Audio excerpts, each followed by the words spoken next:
Halo, Assalamualaikum warahmatullahi wabarakatuh. Selamat siang pemirsa TVRI Sumatera Selatan dimanapun Anda berada. Senang sekali hari ini saya Nada Nasyaya dapat hadir menemani Anda di Suara Sriwijaya siang hari ini. Senang sekali tema kita sangat menarik sekali karena kita akan membahas bagaimana sih kepribadian kita sebagai manusia. Karena seperti yang kita tahu ya, biasanya kita bertemu dengan orang dengan berbagai macam karakter orang itu. Artinya banyak sekali kepribadian manusia yang harusnya kita kenal. Dan sudah hadir dua orang narasumber di studio hari ini. Ada Ibu Asiawati Sulastri MPC, beliau adalah seorang psikolog. Bu Asia, apa kabar Bu? Alhamdulillah. Alhamdulillah sehat. Senang Ya. kita pernah berjumpa sebelumnya Bu ya di Iya. acara TVRI. Saya menarik sekali dan saya sangat antusias dengan tema hari ini karena kita akan mengenal tipe-tipe kepribadian. Dan sudah hadir juga seorang pendidik, guru, Bapak Kristoporus Wahyudi SPD, Pak Yudi ya saya panggilnya. Apa kabar Pak Yudi? Baik. Baik Pak ya. Puji Tuhan. Oke. Apakah pernah ke sini? Belum pernah ya? Kita belum pernah ketemu Pak ya? Belum pernah, Pak. Wah, senang sekali TVRI bisa mengundang Pak Yudi untuk berbincang-bincang bersama kami. Kita akan mengenal berbagai macam kepribadian. Dan kita nggak ngobrol bertiga aja nih Bapak Ibu. Kita mengajak pemirsa, Anda juga dapat bergabung bersama kami pemirsa di line telepon di 0711 311 454. Kita akan membahas mengenal tipe kepribadian. Nah, saya ke Bu Asia terlebih dahulu nih. Bu Asia, kita ini kan sering sekali bertemu dengan orang. Saya sekarang bertemu sama Bu Asia, saya ketemu dengan Pak Yudi. Oh ya, boleh Ibu Bapak kalau misalnya maskernya mau dilepas karena mau ngomong ya. Oke, kita buka aja. Oke, nah kepribadian itu berapa sih secara psikologi jenis dari kepribadian ini Bu Asia? Oke. Kepribadian itu secara umum kan adalah sifat, watak, pola pikir ya dan tingkah laku yang biasa kita temuin dalam kehidupan sehari-hari di lingkungan sekitar kita. Jadi untuk mengenal tipe kepribadian itu sendiri kita sering melihat oh anak ini kok pendiam, anak ini terbuka kayak gitu. Nah secara umum juga ada yang namanya kepribadian ekstrovert sama introvert. Oh iya, Itu sering ya. sekali kita dengar sehari-hari. Kok kamu ekstrovert banget jadi orang, padahal kalau orang awam apa sih ekstrovert, apa sih iya. introvert. Nah itu Betul. kepribadian secara umum yang sering kita hadapi di dalam lingkungan masyarakat. Seperti itu. Ekstrovert dan introvert itu menjadi hal-hal yang sering dijuluki kepada orang-orang gitu ya terkait karakter-karakter kepribadian Iya, betul. itu. Oke, nanti kita akan membahas secara umum sih terkait ekstrovert dan introvert itu. Dan ekstrovert dan introvert ini ternyata juga banyak jenis-jenisnya juga itu ya Bu? Iya, benar.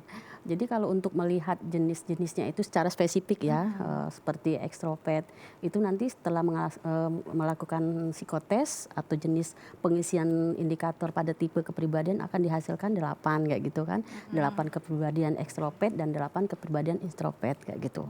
Nah, lebih spesifik akan mendapat, tapi memang melalui asesmen dulu. Oke, harus ya Bu ya? Iya, melalui psikotes dulu karena kita nggak bisa menjudgment, oh kamu kepribadiannya ekstrovertnya jenis spesifiknya ini loh, nggak bisa kalau kita memang nggak melakukan analisa lebih lanjut kayak gitu. Tidak bisa dengan kita tiba-tiba dengan ngobrol aja tiba-tiba oh kamu ekstrovert, kamu introvert, bisa secara selintas Secara umum gitu, aja, secara umum aja ya. misalnya kita bertemu dengan orang-orang baru, dia lebih welcome dengan kita, lebih terbuka, artinya kita garis besar bisa oh orang ini ekstrovert, artinya nah beda kalau kita ketemu dengan orang yang diajak ngomong juga kayaknya tuh dia lebih Cuek cenderung ya? menjawab iya enggak kayak gitu. Nah dari situ aja kita secara awam bisa jawab wah orang ini kesannya tuh cuek Saya kayak gitu. penasaran Ibu pertama kali ketemu saya gimana? Kalau semuanya psikologis sih, seorang psikolog ya. Oke, saya ke Pak Wahyu dulu ya Bu ya. Pak Wahyu ini adalah seorang pendidik, sudah berapa lama Pak ini mendidik nih Pak? Kurang lebih 20 tahun, Mbak. Luar biasa, sudah 20 tahun ya. Jadi siswa yang dididik adalah tingkat sekolah menengah pertama? Ya, tingkat SMP. Tingkat SMP. Gimana nih Pak, kita kalau di sekolah Bapak nih bagaimana kita bisa mengetahui kepribadian? Manfaatnya dulu sih sebenarnya ya, Bapak sebagai guru BK ya Pak ya? Iya, betul. Iya, manfaatnya sendiri sih untuk kita mengenal tipe kepribadian bagi murid-murid ini apa ini Pak? Sebenarnya salah satu manfaatnya Mbak ya untuk biasanya anak kelas 7, kelas 8, kelas 9 itu kan ada kegiatan ekstrakurikuler. Nah di sekolah kami itu ada kurang lebih 30-an jenis kegiatan ekstrakurikuler. Nah kadang-kadang anak bingung, Pak ini saya mau ikut kegiatan apa ya? Kan ada saking banyaknya kegiatan itu. Nah dari sana mungkin bisa dilihat tadi ada introvert, ekstrovert, kan ada kegiatan-kegiatan yang sifatnya itu sendiri dikerjakan, ada kegiatan-kegiatan yang harus tim dikerjakan. Misalnya basket, ya. Oke. Basket kan harus tim ya. Oh iya. Mungkin ini cocok untuk anak yang ekstrovert. Oke. Kemudian ada kegiatan ekstrakurikuler seni lukis ya. Nah mungkin ini cocok untuk anak yang kegiatan introvert, sifatnya introvert tadi. Gitu. Biasanya gimana nih Pak, kalau di sekolah Bapak ini ketika anak-anak dari sekolah dasar biasanya kemudian beralih ke SMP, apakah memang dari awal sudah ada tes-tes tertentu untuk menentukan minat dan bakat mereka, memang diwajibkan, itu gimana Pak? Setiap awal tahun, khususnya untuk kelas 7 yang baru masuk, biasanya kita ada tes IQ dan tes bakat minat. Oh, Tapi secara khusus untuk mengetahui tes kepribadian ini belum ada. Ada. Jadi biasanya tes-tes inilah yang akan melihat menentukan mereka apakah memang disarankan gitu ya Pak ya, disarankan oleh Bapak untuk mereka bisa lebih memaksimalkan potensi mereka di bidang-bidang ini ya gitu Pak ya.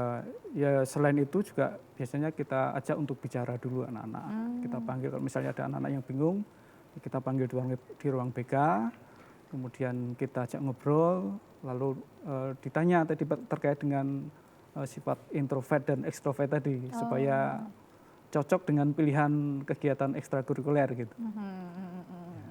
Oh jadi memang dibuka konsultasi secara terbuka gitu ya untuk para siswa-siswi gitu ya Pak ya? Ya kita akan namanya guru BK kan memang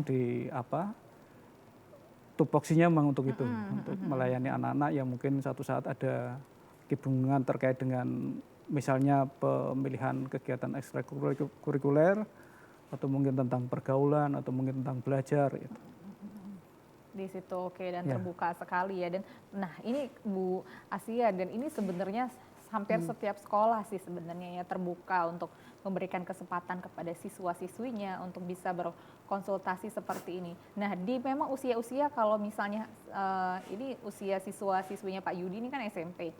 Nah sebenarnya kalau misalnya sejak kapan sih kita tuh sudah bisa menilai kepribadian anak ya, kalau mulai dari kecil ya, dari kapan anak-anak ini bisa orang tua melihat bahwa anaknya ini memang aktif atau ekstrovert atau cenderung pendiam, itu dari sejak kapan ini Bu Asia? Oke, untuk dalam keseharian itu sudah bisa dilihat untuk anak-anak yang masih kecil-kecil itu sebenarnya sudah bisa dilihat. Cuman kecenderungannya jauh tidaknya itu kan kita nggak bisa kayak gitu. Secara sepintas kita bisa melihat anak ini pendiam kayak gitu, anak ini terbuka. Itu tergantung ya, kembali lagi ke pola asuh. Biasanya orang tua gimana menerapkan anak kayak gitu. Kadang-kadang kan ada pola asuh yang menerapkan anak, jangan kamu bermain dengan si A, si B, jangan ini nanti ada gini-gini. Itu bisa membentuk ya, bisa membentuk. Pola asuh yang dari kecil itu bisa membentuk anak ya jadi ekstrovert ya introvert. Karena apa? Keterbatasan untuk anak itu selalu ditekan kayak gitu. Ya, karena kan ya mungkin kecenderungan orang tua yang mempunyai pengalaman masa lalu ya. Betul. Jadi diterapkan pada si anak kayak gitu. Kamu nggak boleh bergaul dengan si A loh.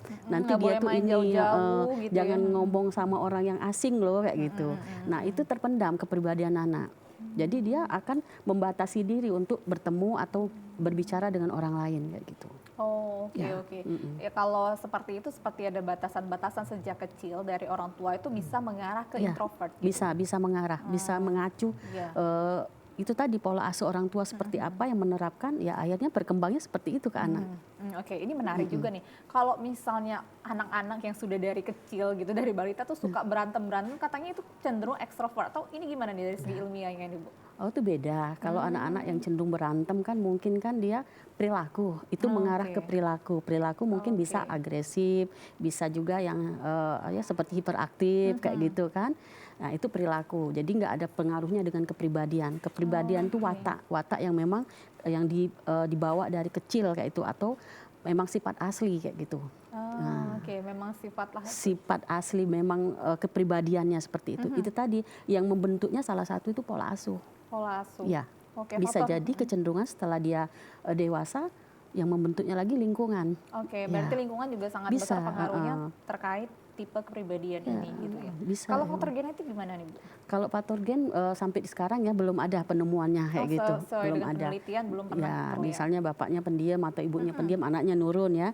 Tapi mungkin persentasenya nggak begitu banyak maksudnya kayak gitu. Tapi mungkin gini kali Bu ya, mungkin orang tuanya pendiam tapi memang sama anaknya jadi ngomong tidak ngomong, jadi lingkungan juga balik lagi ke lingkungan gitu ya, anaknya pun jadi tidak begitu ekspresif. Tidak begitu berkembang ya. akhirnya ya seperti itu. Bukan genetik berarti lebih ke Enggak. lingkungan juga. Kalau ya? presentasi genetik untuk kepribadian itu nggak ada gitu, Oh. belum. Oke, baik. Saya ke Pak Yudi lagi nih, Pak Yudi. Ini kan anak-anak SD, Pak ya. Biasanya kan kalau SD itu kan anak-anak sekali ya, masih main aja kerjaannya itu ya. Pokoknya masih asik sama teman-teman. Kalau sudah mulai SMP ini kan adalah mulai masa peralihan ke remaja ini, Betul, Pak. betul. Ini gimana nih Pak, Bapak melihat anak-anak Bapak, anak-anak didik Bapak ini di awal dari awal masuk sekolah kelas 7 ya Pak ya, peralihan ini dari SD sampai akhirnya 3 tahun bersama dengan Bapak dan maksudnya sekolah bersama dengan guru-guru lain. Bagaimana Bapak melihat perkembangan kepribadian mereka ini, Pak? Kalau dilihat dari awal masuk ya Mbak ya, kelas 7 sekarang baru masuk itu kelihatan masih kanak-kanaknya masih kelihatan. Ya. Tapi setelah nanti berproses selama 3 tahun itu nanti sudah perbedaannya sangat jauh sekali. Yang semula kelihatan masih lucu-lucu, kemudian kelas 9 itu sudah mulai cara bicaranya, cara bergaulnya itu sudah kelihatan berbeda ya. Mereka kalau misalnya di kelas 7 itu masih suka lari main ke sana, lari ke sana kemari, kemudian sampai kelas 9 itu sudah mulai bisa mengontrol diri, menguasai diri gitu. Oke. Ya. Oh jadi Bapak kalau misalnya, saya ngebayangin nih kalau bisa jadi pendidik, kalau ngeliat anak-anak yang lari, oh berarti ini kelas 7 gitu ya. Itu ya, kalau kelas 9 tuh udah nggak ini lagi. Ya kelihatan sekali. Kelihatan gitu ya Pak, kelihatan. Ya. Ya. Terlihat sekali mereka sudah mulai beralih ke dewasa gitu ya, Pak ya. Nah, untuk ini Pak, kalau misalnya kita masuk anak-anak di awal-awal sekolah itu, kita maksudnya dari Bapak sendiri juga bisa melihat nggak maksudnya tipe-tipe kepribadian yang cukup aktif gitu ya, yang ekstrovert dan lain sebagainya. Kemudian ada juga yang introvert gitu. Dari guru BK-nya sendiri ini gimana nih Pak ngelihatnya? Tadi sebelum ke sini kan pulang sekolah itu jam 12:30. Itu di depan ruang BK itu ada sekelompok anak, 5 anak itu mereka sedang kerja buat tugas gitu. Nah, saya melihat biasanya kalau anak-anak yang dikaitkan dengan introvert ekstrovert tadi, nanti kelihatannya anak-anak yang masuk dalam kelompok ekstrovert karena ketika melihat proses mereka mengerjakan tugas itu saling bertanya, saling berkomunikasi. Bahkan ketika mereka selesai itu yang tadi saya agak terkesan dengan cara anak ini. Oke sudah, terima kasih ya. Kita ketemu lagi besok. Gitu. Saling berterima kasih, iya, gitu ya, saling menghargai gitu. Iya. Oke, ke Bu Asia, artinya nih anak-anak pun dari peserta didik Pak Yudi aja dari SMP ternyata sudah bisa menunjukkan kepribadian sekuat itu ya Bu Asia ya, menghargai gitu ya, menghargai temannya gitu ya Pak Yudi ya, saling berterima kasih, kemudian nanti akan bertemu lagi. Maksudnya sudah itu terlihat sekali kalau di usia seperti itu ya Bu ya, di SMP ini. Iya. Jadi kan secara garis besar kecenderungannya itu kelihatan. Apalagi anak itu sudah masa puber awal ya, maksudnya remaja awal. Jadi dia sudah mulai melihat pergaulan-pergaulan. Nah di situ aja kita bisa melihat, oh anak ini cenderung lebih terbuka, anak ini lebih tertutup. Misalnya di dalam kelas. Di dalam kelas kan pasti kita sama teman sering ngamati, oh dia kok diam sekali, nggak pernah ngomong, kayak gitu menyendiri, buat tugas juga sendiri, nggak mau kenal sama yang lain. Ada juga yang lain kan misalnya ada tugas kayaknya dikerjain sama-sama, bertanya lah minimal ini gimana sih cara ngerjainnya. Nah itu di situ aja udah kelihatan. Oke, bisa kelihatan seperti sudah kelihatan. Itu ya. Oke. Berarti kalau misalnya Pak Yudi tadi menemukan siswa yang memang sedang kerja kelompok. Kalau yang seperti kata Bu Asia tadi nih yang memang sepertinya cuek aja, yang asik kerja sendiri, ini bagaimana nih kalau Bapak ngeliatnya? Tapi nanti dijawabnya, kita harus break dulu nih. Nah pemirsa, semakin menarik perbincangan kami, silakan untuk Anda yang ingin bergabung nanti bersama kami di line telepon di 0711311454, tetaplah bersama kami.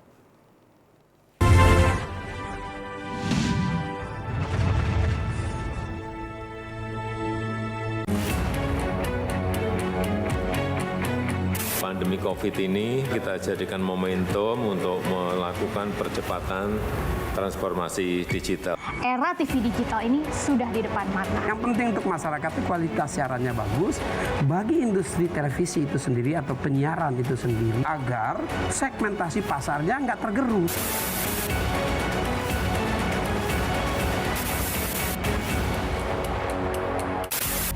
Sejarah panjang dunia penyiaran diawali dengan hal yang sederhana, yaitu informasi. Semula informasi tersampaikan hanya didengar. Seiring waktu perkembangannya, informasi tidak hanya dapat didengar, melainkan dapat dilihat asal kejadian informasi itu melalui pesawat televisi. Pada tahun 1925, berdirilah Radio Batavia bentukan Hindia Belanda dalam menguasai informasi dan menjadi alat propaganda pada masa penjajahan di Indonesia.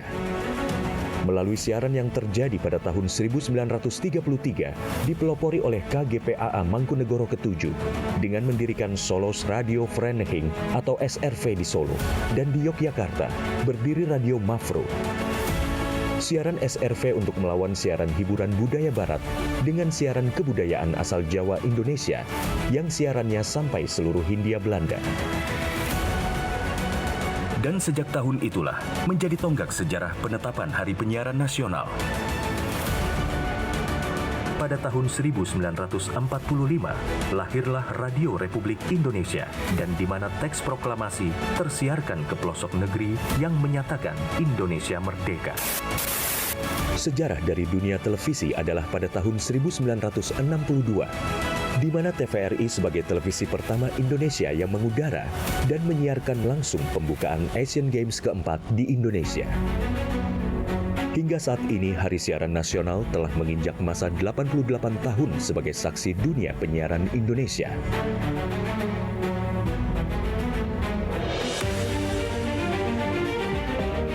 Sehingga perkembangan teknologi penyiaran menjadi faktor utama dalam menentukan kualitas penyiaran demi Indonesia maju.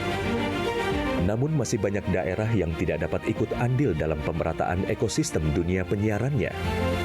Solusinya adalah analog switch off atau ASO. Penyiaran secara analog akan segera berakhir menuju era digital yang menyeluruh. Kementerian Kominfo adalah rumah TV digital. Bersama pihak terkait mewujudkan kesuksesan peralihan ESO menuju penyiaran digital. 2 November 2022 menjadi penting dan sejarah bersama era siaran nasional, yaitu berakhirnya masa siaran analog menuju era TV digital. Digitalisasi televisi menjadi kepentingan bersama. Meratanya siaran hingga ke pelosok negeri. Bersih gambarnya, jernih suaranya, dan canggih teknologinya. Menciptakan masa depan bangsa Indonesia yang lebih maju.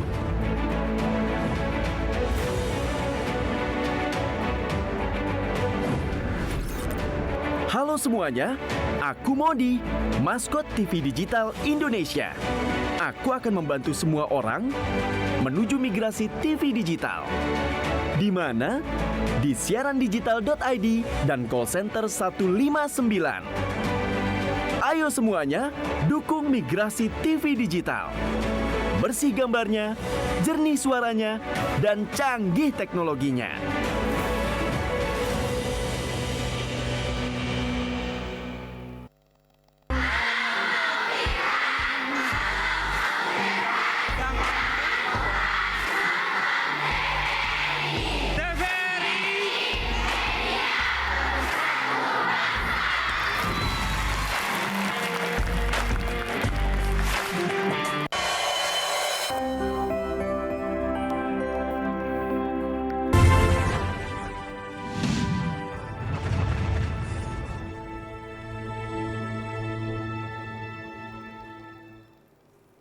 Terima kasih Anda masih bersama kami di Suara Sriwijaya. Tema kita hari ini yaitu mengenal tipe kepribadian.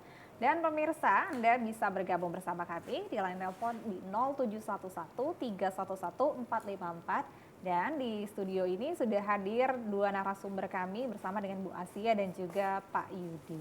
Semakin menarik. Karena ternyata saya juga baru tahu nih Bu Asia, ternyata tipe kepribadian itu adanya ekstrovert dan introvert gitu ya. Nah kita melihat antara dua ini spesifiknya. Jadi seperti apa ini Bu? Bagaimana menghadapi yang ekstrovert ini dulu ya Bu ya, kalau misalnya kita ngelihat kepribadian ini. Oke.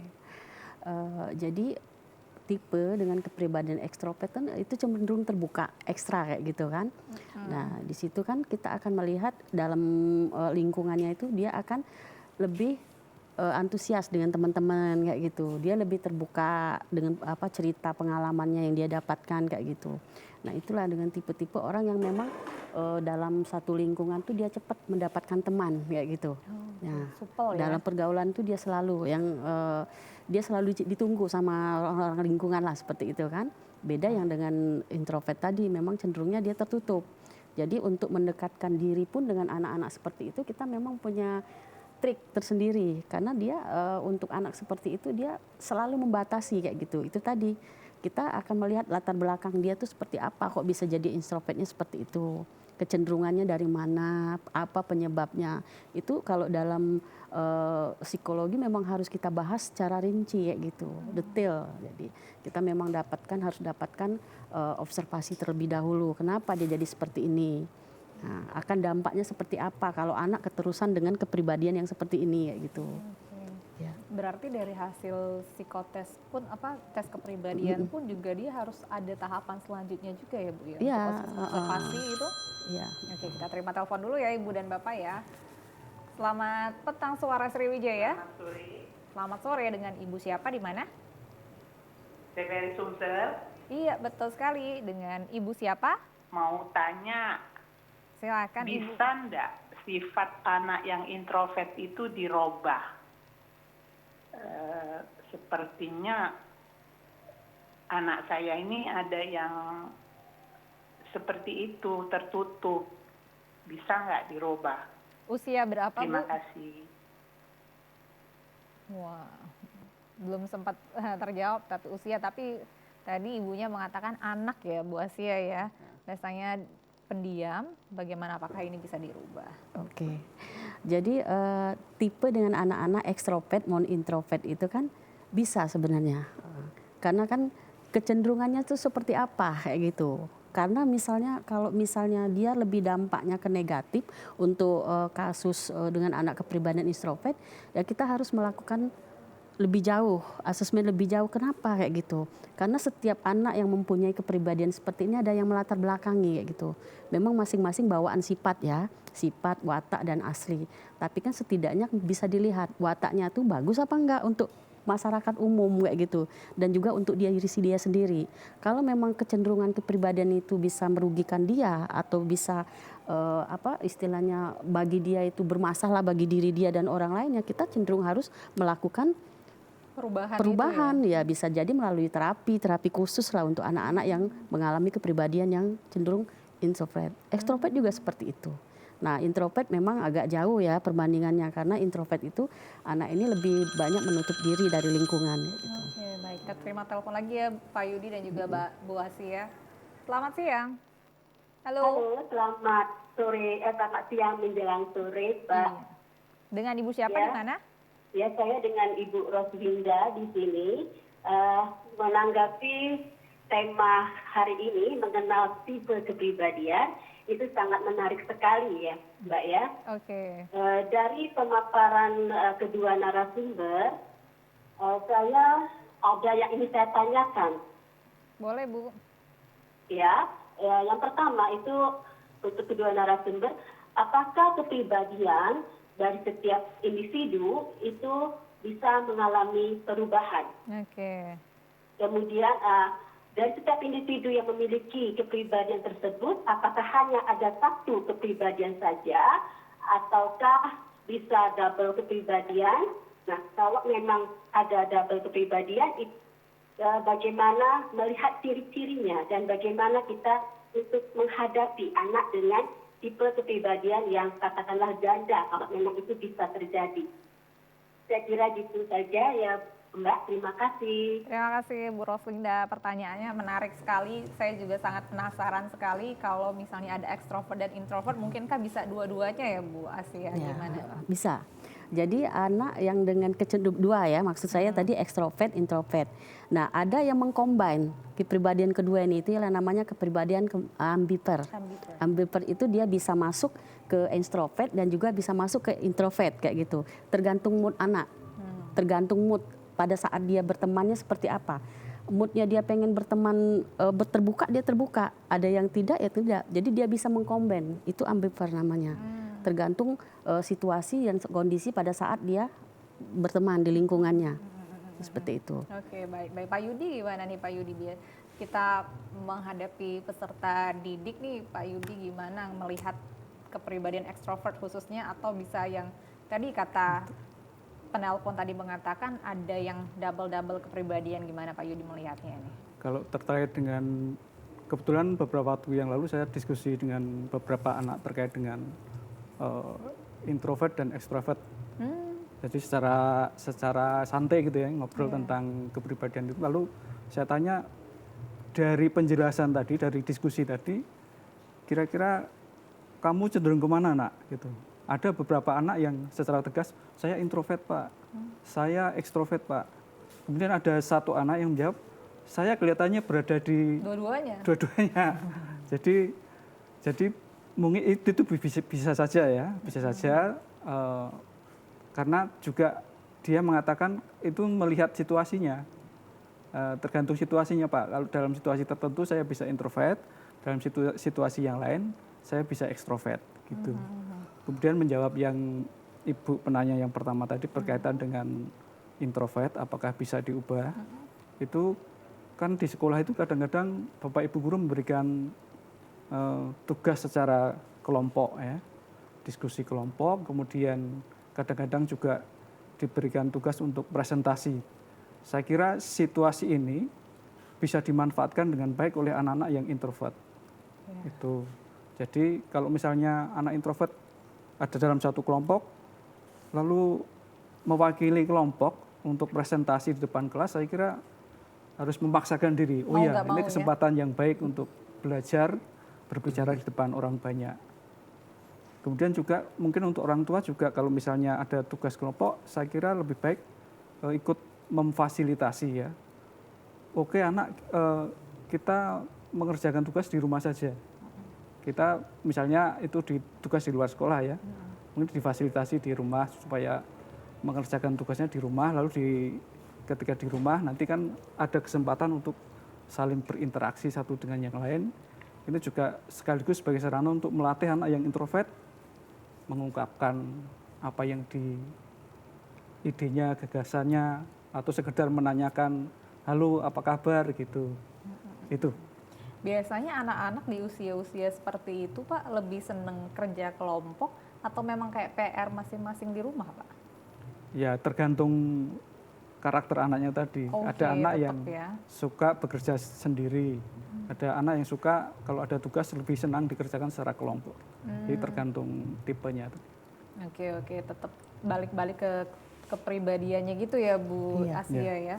Melihat mereka yang sehari-harinya bagaimana. Nah, tadi sih menarik sih Bu, kalau misalnya apakah misalnya kepribadian itu bisa berubah gitu ya dari ekstrovert menjadi introvert. Apakah memang harus ada faktor pemicu gitu? Kita terima telepon dulu deh. Halo, selamat siang. Suara Sriwijaya. Halo, Assalamualaikum. Waalaikumsalam. Dengan Bapak siapa di mana? Dengan siapa di mana? Ya. Dengan Bapak siapa di mana, Pak? Wah, sayang sekali terputus. Silakan untuk menghubungi lagi di 0711-311-454 mengenal tipe kepribadian. Tema kita sangat menarik di siang hari ini. Oke. Bu Asia tadi kalau misalnya dari introvert. Oke. Saya terima telepon lagi. Selamat siang. Halo. Halo. Selamat siang, Mbak. Iya, Ibu. Dengan Ibu siapa di mana, Bu? Saya Bu Ruli di Pelaju. Oke, baik. Bu Ruli, silakan Bu Ruli. Makasih, Mbak. Assalamualaikum, Bapak Yudi. Saya ingin menanyakan, Pak. Saya punya cucu. Waktu saya punya anak masih kecil suka kerja kelompok di rumah, saya suka ikut untuk dalam arti kata tugas apa gitu dibagi membantu. Kok tapi saya sekarang lihat anak sekarang kalau ada tugas kelompok ke rumah teman senang. Tapi kalau udah ikut orang tuanya kayaknya dia nggak senang. Dia lebih senang waktu itu diisi bermain bukan menyelesaikan tugas. Nah, sehingga pulang tugas tidak selesai, waktu habis. Nah, itu menghadapi anak yang demikian itu gimana itu, Pak? Dan dalam kategori apa anak seperti itu? Bukan satu, orang 5-5-nya kayak gitu. Mohon penjelasan, Pak. Makasih, Assalamualaikum. Waalaikumsalam warahmatullahi wabarakatuh. Terima kasih Bu Ruli. Wah, pas sekali ini buat Pak Yudi nih. Lihat siswa-siswanya seperti itu gimana nih Pak? Baik, terima kasih Bu. Anak SMP kan masuk ke masa remaja yang salah satu tugas perkembangannya itu adalah bersosialisasi, mulai menjalin persahabatan dengan teman-teman di sekitarnya. Kalau kita bandingkan dengan masa sebelumnya itu kan lingkungan pergaulannya sangat terbatas, hanya terbatas pada orang tua dan saudara-saudaranya. Kemudian setelah masa masuk ini kan mulai keluar ya, mulai bertemu dengan banyak orang yang latar belakangnya berbeda-beda. Nah, terkait dengan penugasan tadi, ada tugas kelompok tetapi kok tugas tidak diselesaikan dengan baik. Nah, saya kira ini juga barangkali kontrol dari orang tua itu mungkin perlu diperlukan ya. Di sisi lain juga kontrol dari sekolah, Bapak Ibu guru kadang-kadang juga selalu menanyakan kemajuan dari tugas yang diberikan. Nah, saya kira salah satu cara yang dilakukan adalah dengan menanyakan bagaimana perkembangan tugas-tugas yang diberikan oleh Bapak Ibu guru, kemudian juga mungkin sekali tempo diajak untuk berdiskusi apakah ada kesulitan, ada hambatan yang dihadapi. Saya kira itu, Mbak. Oke, Bu Asia gimana nih Bu kalau misalnya ketemu cucu seperti Bu Ruli ini Bu? Oke. Jadi gini, dia kan namanya anak-anak. Dia masanya berkumpul memang lagi zamannya anak-anak kan lagi seneng-seneng ya main maksudnya. Itu tadi benar kata Pak Yudi. Yang jelas kita harus ada kerjasama antara orang tua sama guru. Kalau memang ditugaskan untuk kelompok, mereka hasilnya itu tidak memuaskan atau tidak selesai lah dalam mengerjakan tugas, artinya kan kita harus ada sanksi kan. Baik itu harus kerjasama dengan guru dan kita komunikasikan dengan guru yang bersangkutan pada saat ngasih tugas. Sanksinya tuh apa kayak gitu. Karena pada dasarnya anak ini mungkin nggak terkontrol ya, dia sibuk bermain, akhirnya waktunya habis kayak gitu kan. Nah itu tadi kita mulai orang tua harus kerjasama dengan guru. Itu sering dilakukan biar perkembangan anak kita di sekolah itu kita lebih tahu kayak gitu. Komunikasi orang tua dulu sekarang yang lebih kita lebih tekankan. Bagaimana perkembangan anak belajar di sekolah, bagaimana pergaulannya di sekolah kayak gitu. Ya, kalau memang dia nggak kontrol itu tadi, akhirnya dia semau-maunya kayak gitu, bertemu bukan untuk belajar tapi untuk ya dijadikan ajang untuk main kayak gitu. Itu loh maksudnya, ya tetap kita sebagai orang tua harus lebih banyak berkomunikasi dengan guru yang bersangkutan kayak gitu. Tapi Pak Yudi, ini kalau misalnya kita melihat kasus seperti itu ya, seperti kalau kata Bu Ruli ketika anak-anak sedang kerja kelompok gitu, orang tua kalau misalnya ikut berkontribusi itu gimana nih Pak? Terkait perkembangan anak-anak sendiri itu sah-sah aja lebih baik atau memang anak harus benar-benar dikasih kepercayaan secara utuh gitu Pak? Saya kira setuju kalau mulai diberi kepercayaan ya. Apalagi sedang masa anak remaja kan mereka juga butuh itu kan. Hanya memang tadi komunikasi tadi memang harus selalu diupayakan terkait dengan apa yang dikerjakan, di mana, kemudian dengan siapa, kemudian juga terkait dengan target penyelesaian tugas itu. Sistem reward and punishment juga penting nih kalau misalnya untuk siswa-siswa gitu. Ya. Betul, oke. Baik, kita sudah membahas extrovert, tapi ada juga yang introvert. Ya saya penasaran, Pak Yudi, apakah pernah bertemu dengan siswa-siswa tiba-tiba datang nangis-nangis sendiri tapi tidak bisa mengungkapkan? Kan biasanya seperti itu ya ABG Pak ya. Bu Asia juga mungkin seperti itu. Nah nanti kita bahas nih setelah ini, tapi boleh minum dulu nih Bapak-Bapak, Ibu-Ibu. Silakan nih pemirsa, kami tetap mengundang Anda untuk berkonsultasi langsung di sini di 0711311454. Tetaplah bersama kami.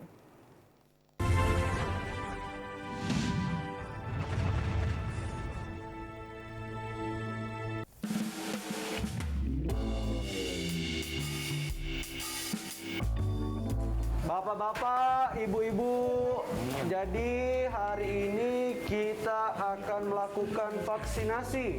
Bapak-bapak, ibu-ibu, jadi hari ini adalah hari yang penting dan bersejarah karena kita akan melakukan vaksinasi, di mana vaksinasi ini akan membentuk kekebalan massa, memutus mata rantai penyebaran dari COVID-19.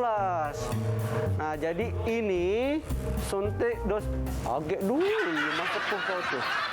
Ini hari ini dosis pertama. 28 hari lagi datang ke sini untuk suntik dosis kedua. Oh, 2 kali. Yo. Sepakat. Oke ya. Oke, dipanggil. Kami dulu jadi nih ya. Mana jadi? Dipanggil ya. Oh iya. Sabar. Kok dosnya nyenggol aku, kok ngajak aku hibah. Itu nih. Woi kawe, vaksin ini penting Black untuk kepentingan kita sama-sama. Jadi kalau kau divaksin kita terbebas dari virus corona. Benar. Nah, melindungi kau. Pengalaman Black. Melindungi kita galau-galau pokoknya Black. Sudahlah, tidak apa-apa. Apa ada apa? Kita udah kecil kau nih. Mau berani apa, Bang? Berani lah, ini untuk kita, kesehatan kita divaksin nih. Iya. Sehat, Indonesia kuat. Pokoknya agak tidak sakit. Cuma inilah jarum suntiknya. Nah, kau panggil dulu. Panggil lah, Pak RT, aja lah. RT panggil dokter. Agak kunjung Pasien pertama, Black. Nah, cepet-cepet. Udah apa-apa, Black. Udah apa-apa. Tidak apa-apa. Cepet. Cepet, tidak apa-apa. Angkat ke bawah, angkat ke bawah, gendong. Dia Black. Nih, sebelah situ. Angkat ke bawah, angkat ke bawah. Angkat ke bawah, paksa. Kan, usah.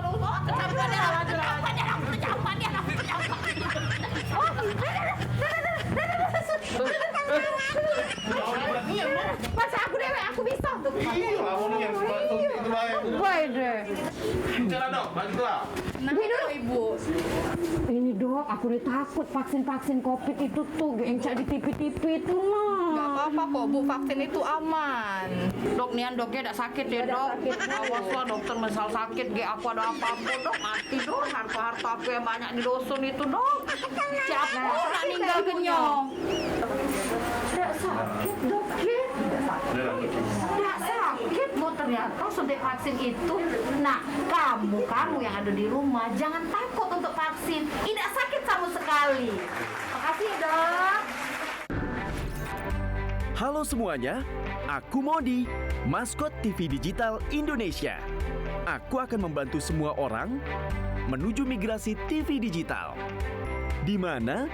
Di siarandigital.id dan call center 159. Ayo semuanya, dukung migrasi TV digital. Bersih gambarnya, jernih suaranya, dan canggih teknologinya.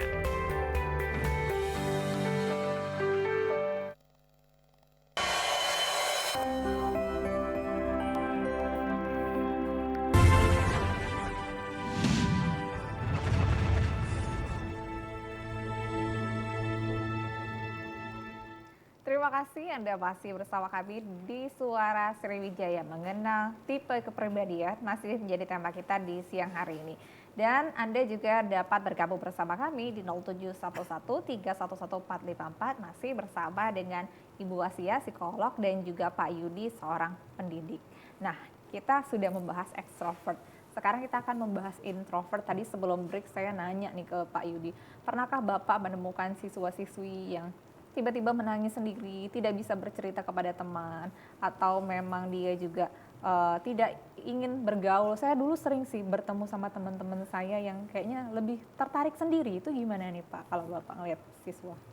Gini Mbak, saya pernah ketemu anak ketika masuk ke ruang BK, dia langsung nangis.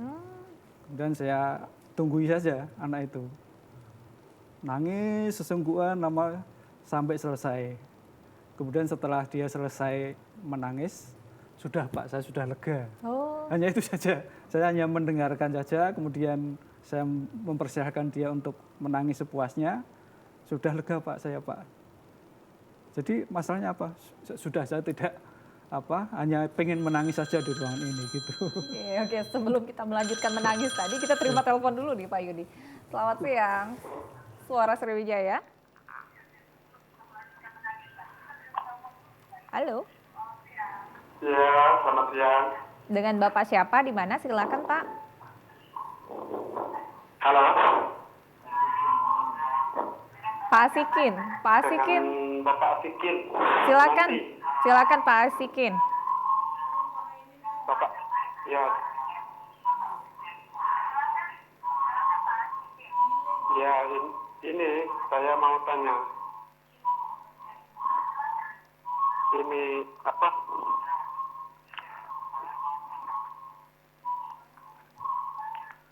Gimana Pak? Silakan. Wah, sayang sekali. Sayang sekali Pak Asikin. Pak Asikin bisa menghubungi kami kembali di 07113114454. Tapi sebelumnya kita lanjut dulu cerita Pak Yudi ini ya Pak. Gimana lagi Pak setelah dia menangis tadi? Dia menangis, saya lihat wajahnya agak cerah gitu, tertawa-tertawa. Ya sudah, berarti anak ini sudah perasaan plong, yang menjadi beban sudah merasa plong. Berarti ketika sudah plong gitu kan artinya masalah sudah clear gitu ya. Jadi kalau ada yang didiskusikan lagi nanti ya kita cari waktu lagi gitu. Saya ajak ngomong begitu karena yang penting pada saat itu karena masih dalam proses pembelajaran, yang penting apa yang dirasakan itu sudah keluar, sudah plong. Jadi seperti itu, Mbak. Tapi apa seperti itu ya Bu Asia ya, seperti yang Pak Yudi tadi temukan Bu. Apakah memang tipe introvert ini dia memang tidak bisa mengungkapkan emosinya gitu? Kalau yang saya lihat tadi kasusnya tadi itu kita nggak bisa mengerucut pada introvert ya. Pada dasarnya anak-anak dengan kasus kepribadian introvert itu dia lebih cenderung masalahnya ditutup sendiri kayak gitu. Oh gitu, kita terima telepon lagi ya Bu ya. Selamat siang Bapak, Ibu di mana? Halo.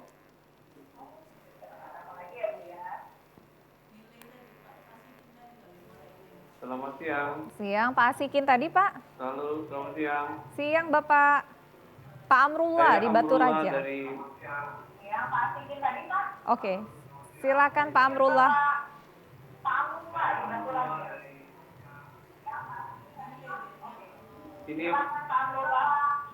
Ini Bu. Saya kan seorang guru di Batu Raja. Jadi ada salah satu siswa kami itu yang tipe introvert, Bu. Jadi minta tipsnya agar anak yang introvert ini agar mudah bersosialisasi dengan teman-temannya gitu, Bu. Baik. Baik, terima kasih Pak Amrullah. Oke, sekalian ya sedang kita bahas ya Bu Asia ya gimana nih? Ya, untuk kasus introvert ya. Betul. Jadi kalau kita punya masalah Pak dengan anak didik kita seperti itu, kita yang akan memulai duluan. Karena untuk kasus-kasus dengan anak introvert nggak mungkin dia akan memulai, tapi kita yang akan memulai. Harus ditanya gitu ya Bu? Harus kita yang mendekatkan diri kepada mereka. Misalnya kita udah tahu anak kita ini introvert, artinya dalam keseharian dia nggak mau berteman dengan teman-teman lain, nggak mau berbicara bertemu dengan orang, misalnya ya, menarik diri dari lingkungan. Nah kita sudah paham bahwa anak ini seperti ini ya gitu. Nah kita yang cenderung untuk mendekatkan diri kepada mereka. Kita mulai diberi kepercayaan bagaimana sih kamu permasalahan apa yang dihadapin kayak gitu. Karena kan biasanya dengan anak-anak introvert ini dia punya masalah itu nggak pernah terbuka. baik dengan siapapun kayak gitu. Termasuk dengan keluarga juga nggak terbuka kayak gitu. Ya, jadi kita harus mendekatkan diri kepada mereka pelan-pelan karena anak ini tidak bisa menerima respon secara langsung, banyak keterbatasan dia itu. Ada tahapan-tahapan ya untuk pendekatannya? Iya, pendekatannya pun kita harus paham dulu bagaimana cara mendekatkan diri pada mereka kayak itu. Karena kalau kita spontan mendekatkan diri pada mereka secara refleks lah kayak gitu ya, dia justru akan mundur kayak gitu. Ada penolakan. Penolakan dia kayak gitu. Nah, jadi kita harus pahami dulu dia ini apa permasalahannya dan kita mencari celah di antara lingkungannya. Apa yang masalah yang sedang dihadapi, bagaimana keluarganya kayak gitu. Kita harus banyak tahu kayak gitu kan, lebih banyak tahu. Pada saat kita mau berbicara dengan dia, kita sudah tahu permasalahan yang dia hadapin kayak gitu. Nah, anak-anak dengan kasus yang seperti itu kalau kita sudah memahami dia duluan, dia lebih cenderung untuk membuka diri ya gitu. Oke, oh berarti ketika dia sudah mulai merasa nyaman dengan orang teman bicara itu dia akan mungkin bisa berbicara, bercerita. Iya benar, dia akan mulai terbuka sedikit lebih sedikit ya. Artinya mungkin juga kan bisa dilakukan dengan di sekolah kayak gitu. Itu tadi dengan belajar ditempatkan mereka tuh dengan belajar kelompok kayak gitu. Nah, tapi kita lebih cenderung untuk melihat perkembangan dia kayak gitu. Eskulnya kita ajak dia berkelompok juga kayak gitu seperti tadi ya Pak Yudi main basket, main poli lah misalnya lari kayak gitu. Jadi diagendakan dia tuh harus ditempatkan di seperti itu. Jangan ditaruh di kalau sudah tahu anaknya introvert kita disuruh dia melukis ya udah tambah dalam masalahnya kayak gitu. Kita kan pengen dia terbuka. Memang di antara ekstrovert sama introvert itu ada bagus, ada buruknya juga kayak gitu kan. Karena masing-masing ini punya hal-hal yang positif dan juga ada yang negatif. Positifnya apa ini Bu kalau kita introvert? Kalau introvert kan dia lebih banyak berbicara itu melihat dulu situasi. Hati-hati. Ya, lebih apa ya maksud kita ya? Lebih cenderung menyakitin orang nggak untuk kita ngomong kayak gitu. Tapi kalau ekstrovert kan enggak. Artinya dia ngomong mau ngomong apa tanpa peduli orang itu tersinggung apa enggak dia nggak paham kayak gitu. Tapi kalau anak introvert kelebihannya di situ. Dia akan berbicara itu melihat situasi dulu kayak gitu. Ya kita ajak ngomong nih orangnya seperti apa, itu yang lebih ininya.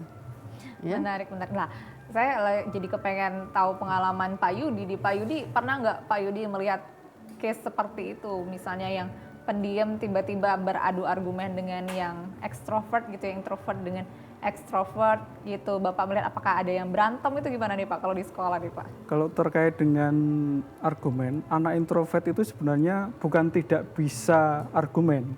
Bisa, hanya memang karena dia kan kalau berada di dalam lingkungan yang lebih besar dia tidak nyaman ya. Dia lebih nyaman ketika lingkungan pertemanannya hanya terbatas 1, 2, 3 orang. Nah, ketika berada di sana dia itu sebenarnya bisa ngobrol. Tapi hanya lingkungan lingkungannya terbatas. Berbeda dengan anak yang ekstrovert. Ekstrovert kan anaknya cenderung ceplas-ceplos gitu ya. Tapi kalau anak introvert tadi misalnya ya, kalau dapat habis ulangan gitu, dapat nilai 100, misalnya anak introvert itu hanya dilihat. Diam saja, oh iya gitu. Tapi kalau anak ekstrovert itu kadang-kadang hore, tepuk-tepuk, kemudian teriak-teriak, dapat 100 gitu. Jadi anak introvert itu memang karena sifat ya Bu ya, dia cenderung pendiam, kemudian lingkungan pergaulannya terbatas hanya 2-3 orang, tetapi bukan berarti dia tidak bisa adu argumen. Bahkan ada beberapa anak yang anaknya introvert itu ketika berdebat di kelas itu bisa berargumen dengan baik. Itu. Ini bisa saling melengkapi nggak ini Pak Yudi dan juga Bu Asia ketika mereka sama-sama di dalam sebuah lingkungan gitu, saling melengkapi antara ekstrovert dan introvert sendiri? Kalau melengkapi ya bisa ya.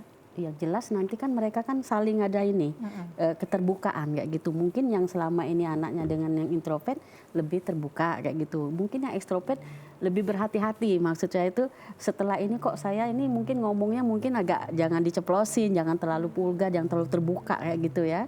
Jadi mereka saling mengimbangi kayak gitu. Saling belajar satu sama lain.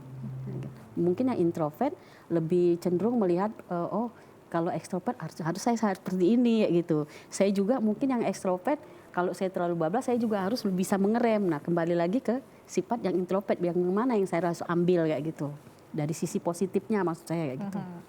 Kalau terkait dengan tugas di sekolah ya Mbak ya, Iya, kalau gimana terkait nih, Pak dengan tugas kelompok gitu sebenarnya bisa saling melengkapi. Karena yang introvert itu dia lebih senang mengerjakan sesuatu, misalnya ada tugas kelompok, ada tugas membuat presentasi, menulis sesuatu rangkuman gitu, dia lebih merasa ngeh dengan tugas-tugas tersebut. Lebih detail biasanya ya. Iya betul. Sementara yang ekstrovert itu kan dia ke komunikasinya ya. Oh ini kamu bagian ini. Oh jawabannya ini. Jadi saya kira di sana bisa saling melengkapi antara introvert dan ekstrovert.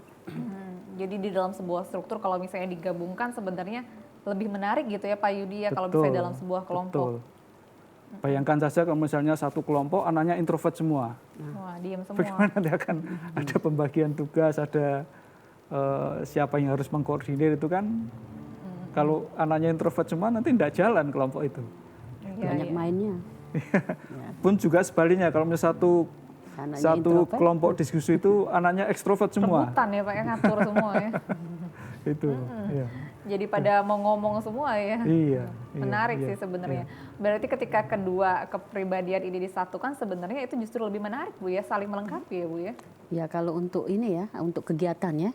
Tapi kalau yang tadi dicenderung dia punya antara kepribadian ekstrovert sama introvert seperti yang tadi saya ambivert itu, ini anaknya kadang cenderung nggak konsisten. Oh gitu. Iya, karena dia ya itu tadi dia membaca kondisi itu tergantung moodnya dia.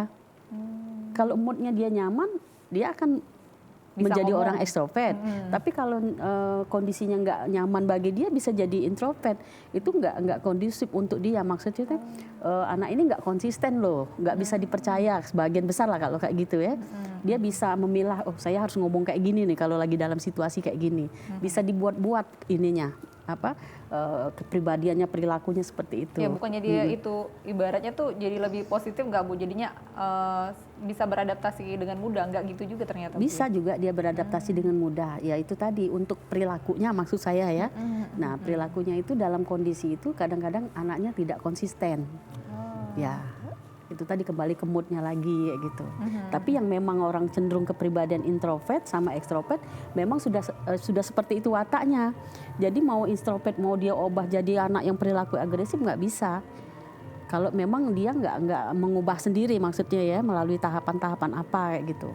Tapi kalau yang anak ekstrovert mau diubah ke introvert ya nggak bisa kayak gitu, kecuali ya kita kembali lagi kalau dia punya gangguan kesehatan mental, traumatik, kembali lagi itu bisa mengubah semuanya. Orang yang tadi cenderungnya terbuka, lalu ini bisa jadi kita sering melihat ya anak ini kok tadinya belajarnya mau pernah ada kasus misalnya seperti itu ya, mau belajar berteman, mau tiba-tiba dalam sekejap dia menutup diri, menutup dari lingkungan, dari temennya, nggak mau belajar lagi, itu bisa. Itu biasanya ada kasus di belakang itu yang menyebabkan dia jadi seperti itu kayak gitu faktor loh. Pemicunya. Nah itu bisa jadi dia dalam sekejap bisa menjadi anak introvert loh. Saya nggak mau lagi. Nah kita nggak tahu kecenderungannya, kita harus pelajari lagi di belakang ini kenapa anak yang tadi aktif kok jadi nggak aktif kayak gitu. Nah seperti itu. Pak Yudi gimana nih Pak? Pernah nggak misalnya ketemu case-case seperti itu, apakah ada orang tua yang tiba-tiba datang, anak saya kenapa menjadi diam sekali, atau itu gimana nih Pak kalau pengalaman Bapak? Ya pernah ketemu orang tua datang ke sekolah, kebetulan kakak beradik itu satu sekolah, yang kakaknya itu kelas 9, yang adiknya kelas 8. Dan dua anak itu berbeda sekali, yang adiknya sangat pendiam sekali, sementara yang kakaknya itu lebih ke ekstrovert tadi, lebih ceplas-ceplos gitu. Jadi ya itu yang terjadi. Iya ya. Padahal dalam satu lingkungan yang sama Bu, itu biasanya satu lingkungan yang sama, orang tua yang sama, dengan sistem pendidikan yang sama. Itu kenapa ya Bu ya bisa seperti itu ya? Itu tadi kembali, kalau misalnya kakaknya ekstrovert atau kita anggaplah kakaknya introvert ya, mungkin pola asuh awal kan nggak terlalu terbuka, membatasi, menekan anak agar tidak bergaul dengan seperti ini. Beda lagi begitu anak kedua karena jaraknya kan, mungkin programnya udah beda lagi. Oh anak saya yang pertama saya batasin seperti ini, akhirnya jadinya seperti ini. Yang kedua saya harus lebih terbuka kayak gitu. Jadi ada perbedaan antara anak pertama sama anak kedua kayak gitu. hasilnya seperti itu. Tapi saya kira begini Mbak, Gimana tuh, mungkin Pak? anak yang mau introvert mau ekstrovert sebenarnya enggak, introvert juga enggak masalah, karena dalam kenyataannya ada anak introvert yang bisa berhasil kan, banyak contoh dalam kehidupan sehari-hari. Anak ekstrovert juga demikian. Jadi kalau misalnya ada pandangan anak introvert kok misalnya ini sebagai sebuah penyakit, saya kira itu stereotip cara pandang yang keliru ya, gitu. Karena itu watak kayak gitu, watak. Cuman mungkin tuntutan lingkungan yang lebih ke kenapa kok diem sekali gitu ya Bu ya, biasanya seperti itu ya, makanya ada tadi seperti penelpon di awal tadi ibunya menuntut apakah bisa dirubah?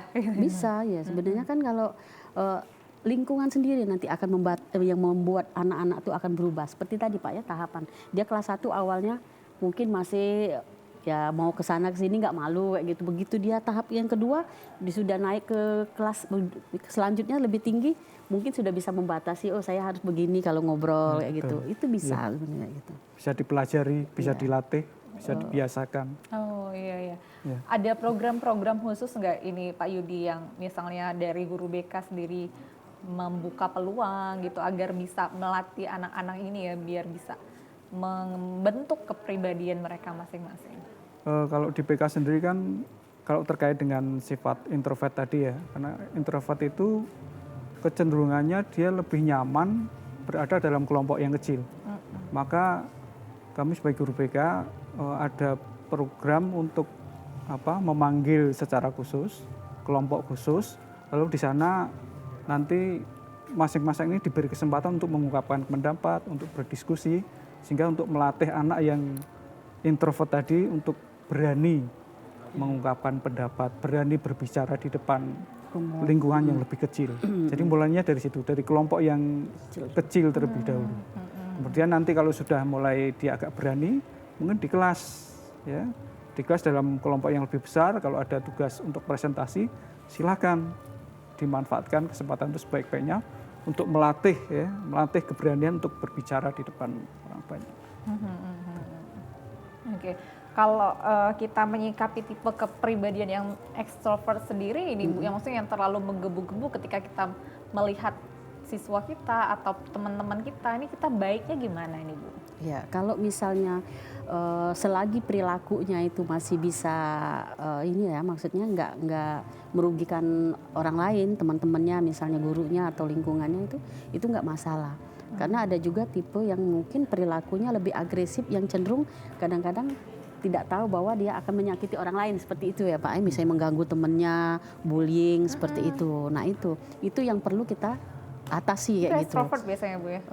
Ya kebanyakan penyakitnya seperti itu. Anak itu memang cenderung terbuka, berani ya gitu kan. Karena yang menguasai orang lain itu gitu kalau sudah negatif. Kalau memang dia sudah seperti itu ya tadi dia membuli temannya ya Pak Yudi ya di kelasnya misalnya dia kurang ajar sama gurunya, itu memang benar-benar kita harus turun tangan misalnya dengan orang-orang profesional seperti guru BK di sekolah Pak ya, lebih cenderung kita tarik dulu ngapain sampai kayak gini.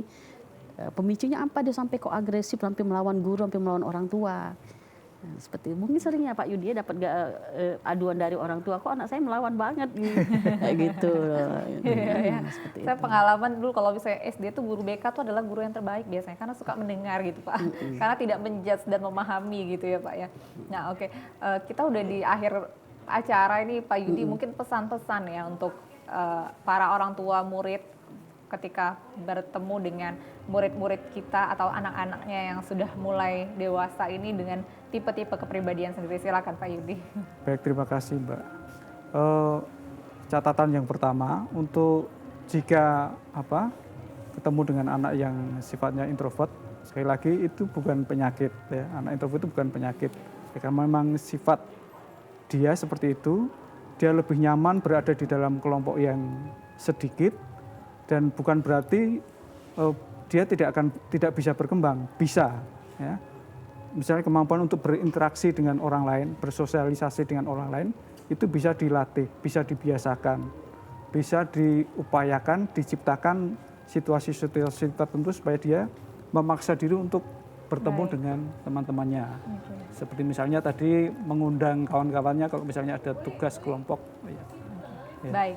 Terima kasih Pak Yudi, terima kasih juga Bu Asia. Saya senang sekali bisa berbincang-bincang dengan Bapak Ibu di siang hari ini. Mudah-mudahan ya orang-orang tua yang sudah mendengar perbincangan kita ini bisa lebih terinspirasi. Oh, bahwa nggak apa-apa nih anak saya tipenya ekstrovert, nggak apa-apa juga introvert. Yang penting kita bisa mengembangkan gitu ya.